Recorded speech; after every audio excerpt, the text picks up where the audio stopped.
The Tech It Up Talk podcast aspires to educate, inform, and inspire educators from teachers to school leaders on tips, tools, and resources to support the integration of technology into classroom instruction.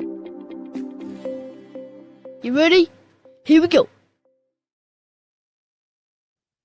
You're listening to Tech It Up Talk with Dr. Mac, your host with the most passion for supporting educators from teachers to school leaders with the integration of technology.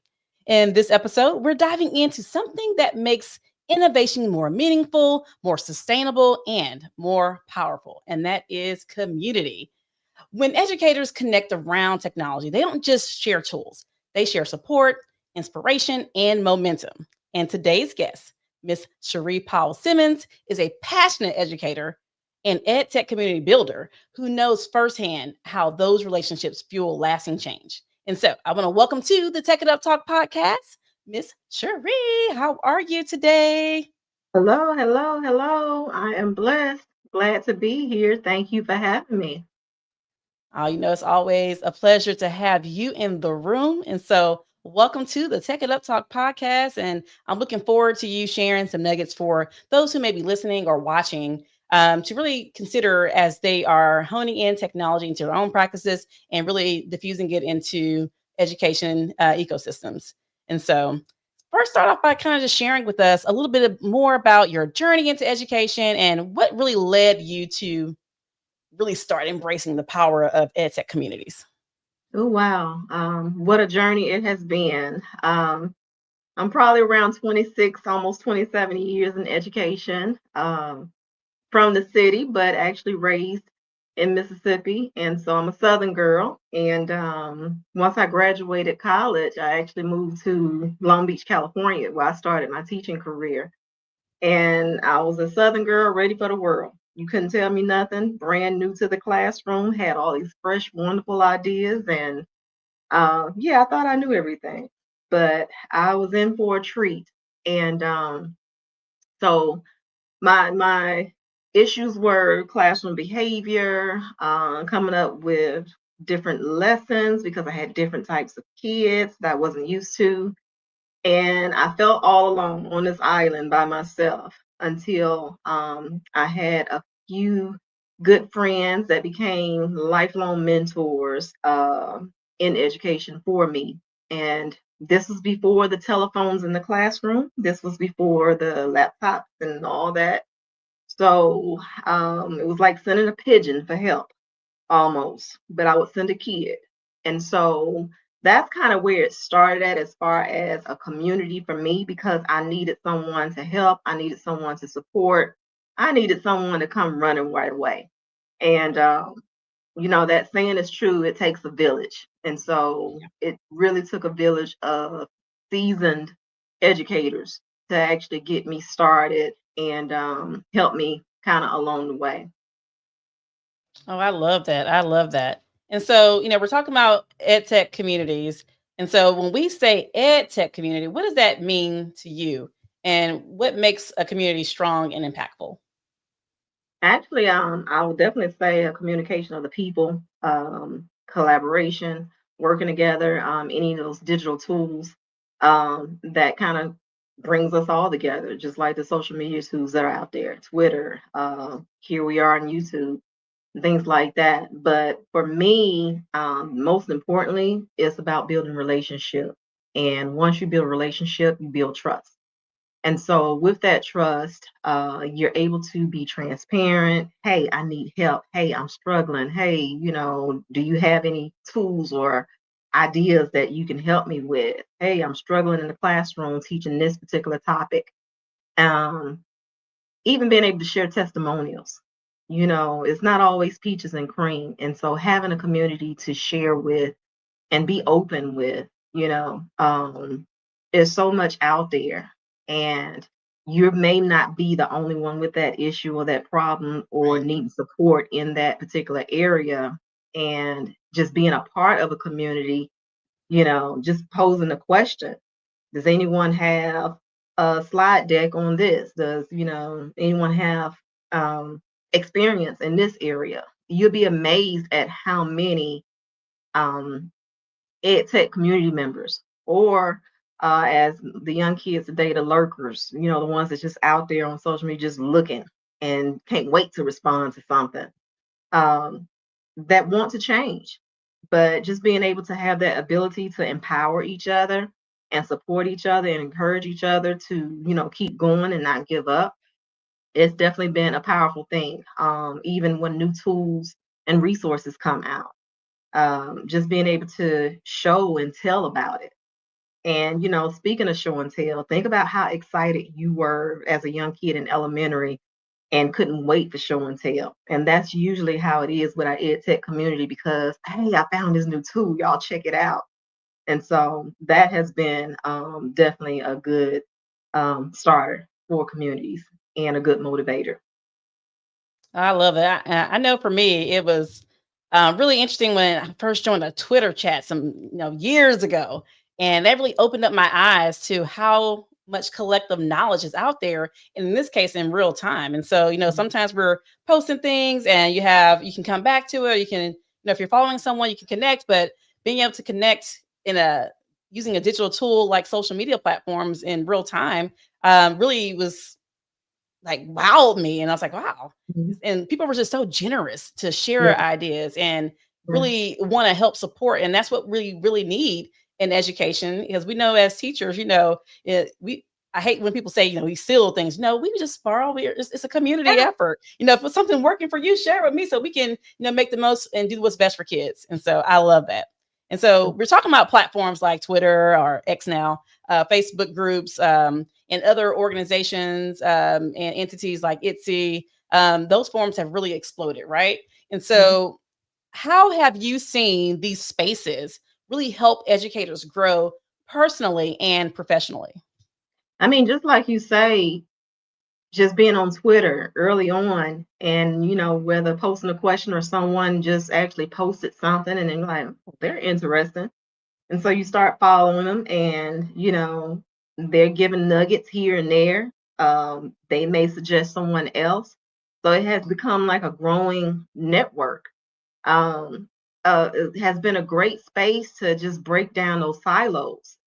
So many of us work alone by ourselves and we think we're on this island by ourselves and we're the only one that's struggling in this area or need help in this area. um, and just being able to just post something or find something, being a part of a community, especially social media, you're talking to people all over the world and you're making good friends, globally. And you may never meet them in person, but like you say, just being able to be generous and share. I have made connections, I have made friends. I enjoy networking, I enjoy meeting new people and talking and sharing. And lots of times I get followed and I'm like, okay, I'm not really a poster like that. I'm just, I'm a lurker sometimes. But at the same time, you never realize how many people that you're blessing by just a tidbit or a nugget that you're placing out there. So I have definitely benefited greatly from being able to follow many out there, many educator leaders that are out there all over the world. The other thing is you just get to see so many diverse perspectives. The way they do things here in Texas, they don't do in Mississippi. They don't do in California. They don't do in Michigan. They don't do in Minnesota. So, just being able to connect with people all over the world and see how they're doing things and how they're doing things differently or sharing with them. Teachers have been able to get immediate support, right away. And being able to collaborate with other teachers that's like-minded or that's covering the same subjects or grade levels and things like that. Um, m- Quicker support than maybe even those housed on your campus per se. You know, I've seen that. You got an ed tech or digital learning person on campus and they can't get to you, but you need help or a quick question answered, go to your PLN. Yeah, and for those of you who don't know what a PLN is, that's your personal learning network. And Mhm, so let me tell you, it's really important. And to your point, lurking is sometimes, therapeutic and beneficial because a lot of times we don't always ask the questions in front of people because we're scared that, maybe we lack some information that we don't mhm, want to showcase, especially our teachers. A lot of times I feel like they're in that boat. But I also think our leaders do too when it comes to technology, because sometimes they're uncomfortable with it. But I feel like uh, really having a PLN is really sometimes our best ideas don't Mhm. necessarily have to come from a training. They can come from a quick DM or a shared resource that someone saw or in a group chat. And so that collectively creates, I think, what's I would say next level, which just from going to traditional trainings and doing, because most of trainings, sit and get a lot of times. We're still Right. working on brushing up some PD in the Mhm. education space. But yeah, so it's definitely opens up so many doors. And I love that you shared that you're going, you're bringing people across the country and even out of the country internationally. And so, those things weren't possible before. And I'm like just elated that, we have those opportunities to really connect with different people. And so, oh, we have a viewer sharing. Let me go ahead and show it to you. All right, we have Lindsay. She says Sherri is fantastic at building ed tech communities. I've been fortunate to have been included in a few, and she's extremely grateful. So Um, you have fans out there. All right, and we also have Ladarius. Thank you, Dr. McGovern. Oh, thank you. Oh, thank you, Ladarius. Yeah, she is continuing her ministry. All right. So, when we are thinking about this, it's a fast paced space in this ed tech landscape, right? And so AI, blended learning and Yep. tools are changing every week. And so, how do these communities help educators stay current? You know what? For one, it definitely helps them stay above the curve. Things are always coming out. Since we have been heavily in AI over the last couple of years, now you see weekly new AI tools coming out, for teachers, educators, for the general public, for those in business. And then just being able to share, and once they share, you're able to kind of filter out the hype, like live testimonies, real testimonies, like, yeah, I tried this particular tool. Y'all, it's not there. Or, this is a great tool. You should check it out. So it's a definite form of free advertisement for many. I always, deal with vendors a lot, and I tell them that I'm like, hey, let the educators try it out. Share a promo code, share something so they can, get it out. And next thing you know, Yes. they fall in love, they're sharing. How to's, troubleshooting, you know, so many different things and resources that people are so willing to share, like we said earlier. Um, yes, you can use this slide deck. Yes, you can use this guide. And many, they don't want any money. Many don't even want credit. But yeah, the least you can do is give them credit. And many, they're like, yeah, just, buy me a cup of coffee. You've seen that? So just different little things or whatever. And that's how you're growing your professional learning network. And a network, you mentioned it earlier, it can start with just two, three people. Right. You don't have to have any money to start a personal learning, professional learning network. You don't have to have a big, huge platform, a lot of followers, or anything. And so that's the beauty behind it. It's just really about connecting and collaborating and sharing the love. Yeah, I love that. I love that you share, you tell vendors, let, teachers and educators try it out. Cause I know when I was in seat as the director of digital learning, I was like always looking for a way, because you want to make sure that when you are implementing something, you're implementing change into an ecosystem, and some people are resistant to that. So you want to make sure that it is something that it makes sense, it's going to work, it's going to adopt. So I love that nugget. And then I also come across so many educators, even in 2025, that, well, I'm just not on social media. Social media is, not something I want to do. I don't want to put all my business out. And I try to help with shifting that mindset, with, Yeah. hey, you can have a professional. There's a whole community out there, people who are, posting, things that may be relevant to something you're interested in and that you can connect with. That not it's not always something on a personal level. And so, what advice would you give to someone who's brand new to this space? And whether it's social media or joining networking groups,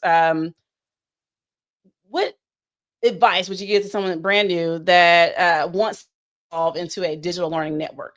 Okay. Definitely connect, create some accounts. I know many of us have Facebook accounts and Twitter and LinkedIn. And if you don't have a LinkedIn, if you don't have Twitter, I can personally say I may use Facebook for my personal reasons, but at the same time, I put my professional stuff on there, so keep that in mind. Wherever you have the most followers, that's a place to connect.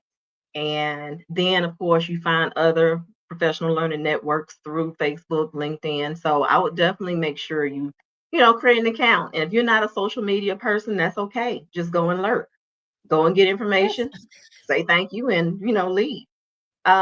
Look for those big names in EdTech. Google for education, Microsoft. Um, of course, we got the AI digital tools that are out there, Magic School, Diffit, and so many more. They actually have professional learning communities that you can become a part of, subscribe, and so that you get those emails and those notifications about upcoming PD, free digital tools, free training or learning decks, um, free resources for your students. Seek out communities within these platforms because they're always advertising, free training, free certification opportunities. Mhm. I am a Google certified trainer, educator, champion. And I think the most that I paid was probably about $30 just for the test. Okay. Outside of that, Microsoft, free. Become an MIE, you know, um, because they do have communities that you can be a part of. And no, this is not a sales pitch, but we know that we use platforms such as Google, such as Microsoft, in the education space, and even Apple. But all of them actually have PLNs that you can become a part of. Um, Follow Dr. Mac. Follow me.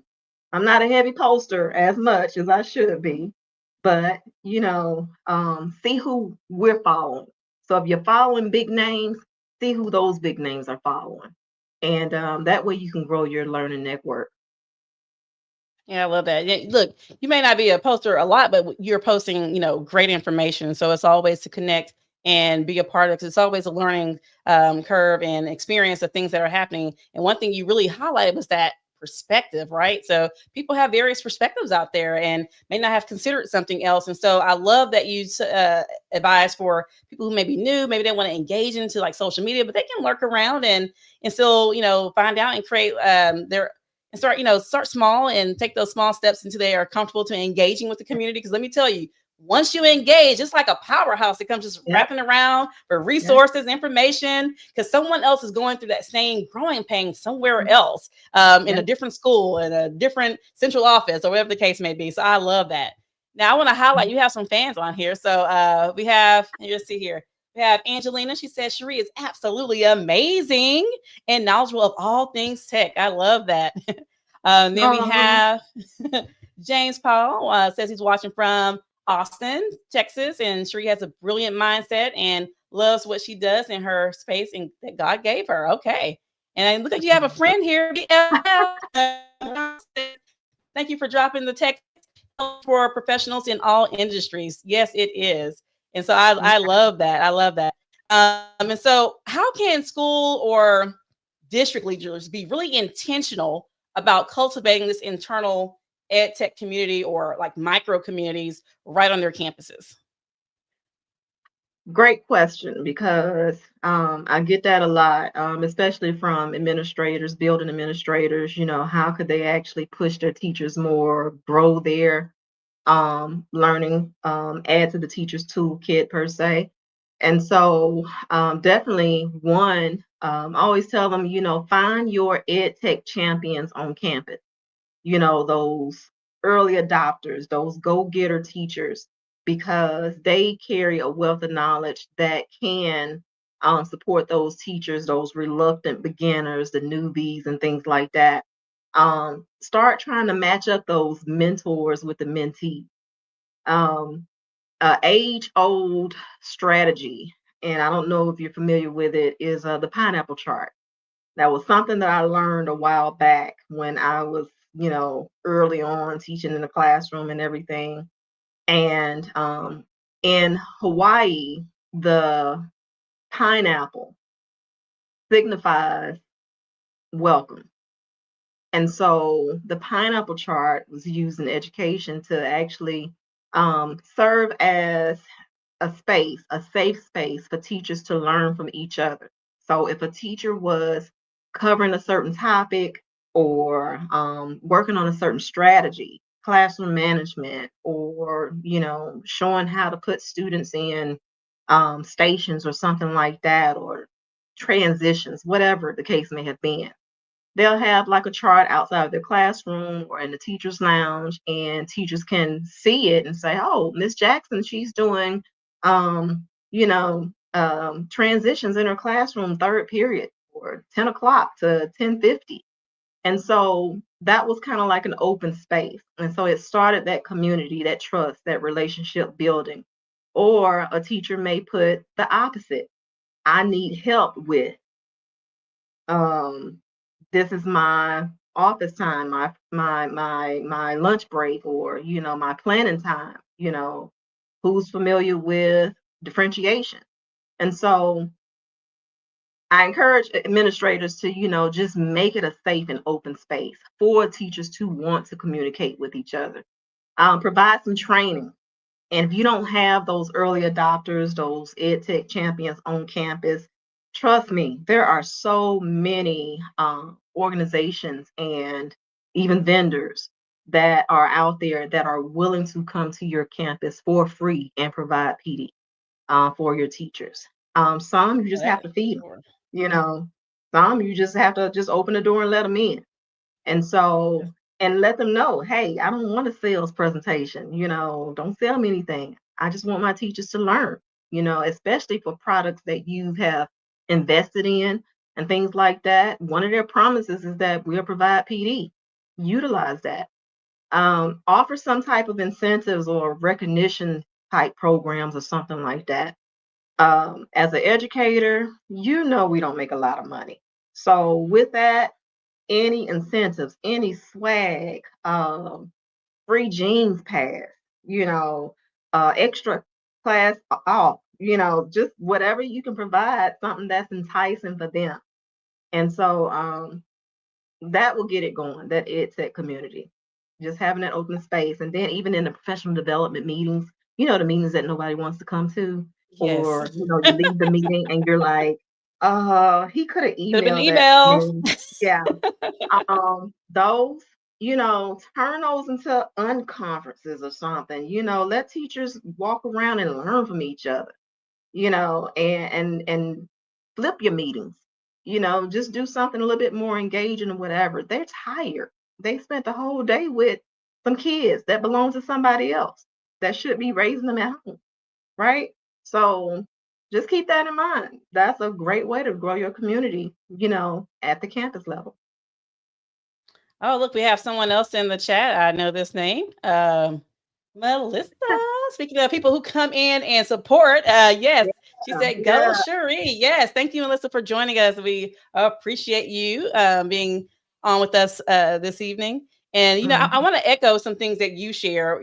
Culture is a very important thing, and sometimes I think when administrators they have good intentions to like say, "Okay, well, I have this rock star teacher over here. Maybe there's a teacher over here that's struggling, and I want them to go see, that other teacher without, maybe them feeling offended or feeling less than whatever the case. But if you're building a culture of growth or a learning, then that kind of takes that barrier off. Where if everyone is learning from everyone and not just going to who you deem as a rock star teacher, then you're creating a culture of innovation and you're really being intentional about when there are areas of growth that someone may that be more open to receive it because people who are coachable are definitely really to take that ignition and go and back and apply. But sometimes there's those coachable people who may feel less treated or less than, who kind of stay within this shell or this bubble. And it's kind of hard for them to really venture out because they don't feel appreciated. So you want to kind of find those ways. And one thing I've always, when it comes to technology anyway, I encourage leaders to do is like carve out intentional time.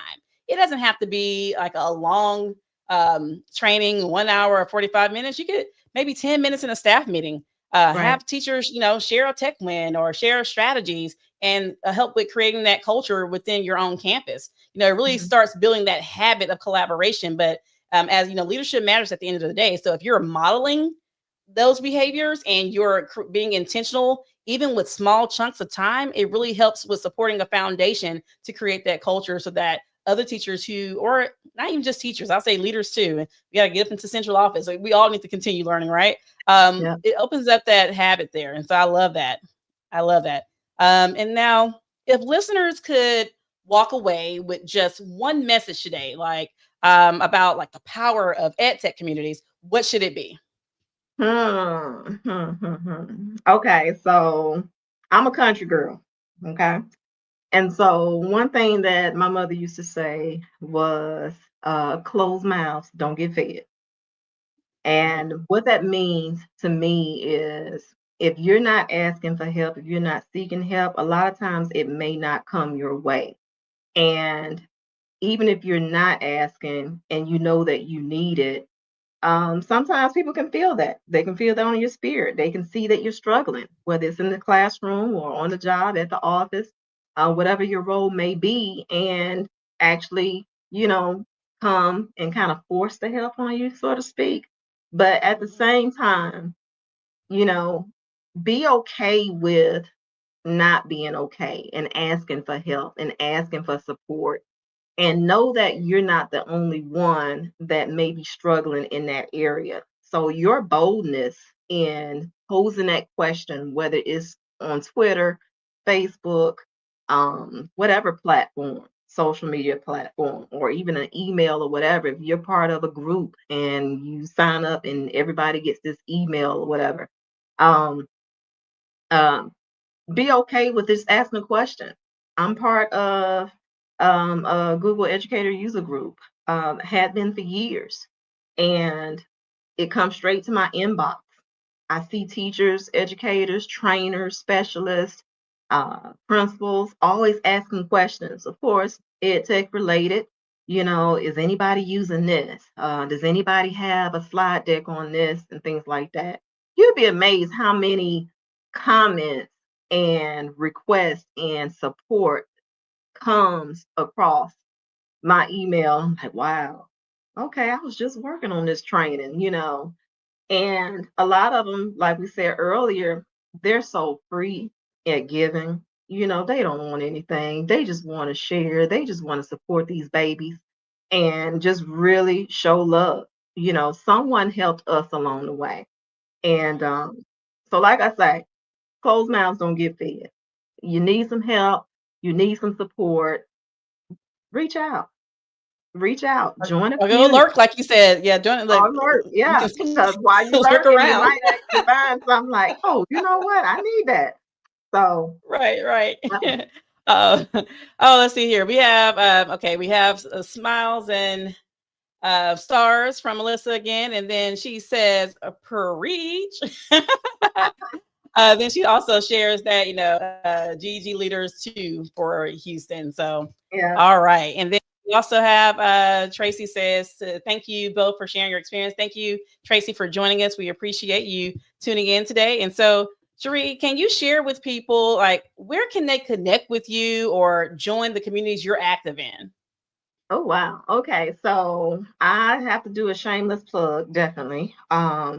So as you notice, Melissa is here in the room, Melissa Summerford. She actually works for Cami and has been a Hmm. great support, great friend, been knowing her for years. And we actually launched last month, May the 14th, Google Educator User Group in Houston.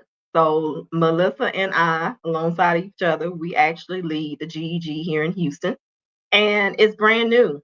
Never had, never existed. And we're starting this thing and hoping that others join. And But this particular community, for those of you who are not familiar, Google Educator User Group. So those of you who are using Google, Google Classroom, Google Workspace, Google Period, Google Drive, whether you're a classroom educator or someone in business, there's so much that we can learn from each other. So this is a safe space for collaboration, communicate with each other, make new friends.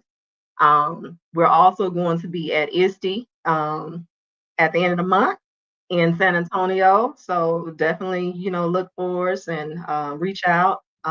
For the Houston GEG, you definitely can join that. It is free. And that's at bit.ly/Houston, capital H, and GEG is all caps. So Houston GEG. You can also email me, Miss Sherri Powell at gmail.com or Sherri Powell Simmons at gmail.com, whichever one is easier.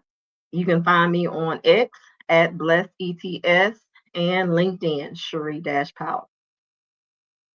All right, I love that. I love that. And so you guys heard it. You have also Belinda saying, "Great work, sister." Here, a lot of support tonight. Thank you guys all for joining us today. Sheree, thank you so much for reminding us that technology is only as powerful as the people behind it, and Yes, that's community. It's what sustains really innovation in general. We keep wanting to innovate and do things, but you have to have community really centered at that hold for change to take place. And so, for those who are listening, whether you're new to educational technology, EdTech, or a seasoned digital leader, there's a space for you in this movement now. So make sure you're joining a community. You can start small, even by liking or sharing a post. It's a powerful first step, or lurking like Sheree shared.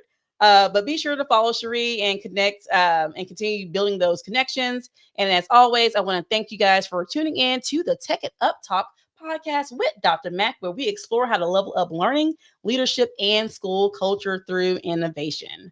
And so until next time, keep connecting, keep sharing, and keep leading with tech.